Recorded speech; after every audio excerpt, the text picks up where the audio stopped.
మీరెలా అంటే పూర్తి స్థాయిలో చాలా వరకు గ్రామాలకు సంబంధించి కేవలం పురుషుల వరకే మద్దతు తెలిపే ప్రయత్నాలు చాలా చోట్ల ఉంటాయి, ఉద్యమాలు కానీ ఏదైనా.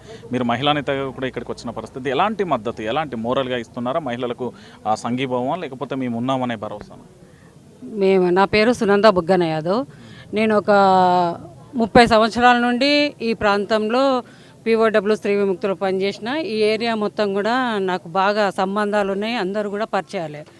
నా భర్త కూడా అందరికీ సేవ చేసిండు, రైతుల కోసం, విద్యార్థుల కోసం. కాబట్టి ఈ ప్రాంతంలో, మా పరిగి ప్రాంతంలో ఇట్లా జరుగుతుందంటే మాకు జరుగుతున్నంత ఫీల్ అవుతున్నాం మేము.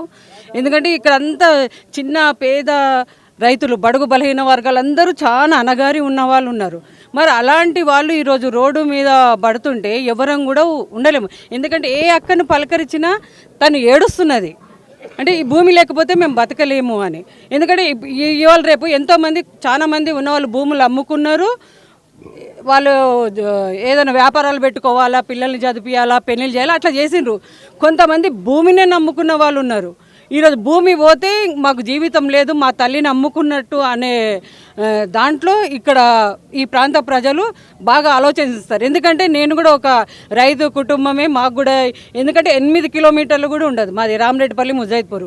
నాకు కూడా ఉన్నది 5 ఎకరాల భూమి ఉన్నది అక్కడ.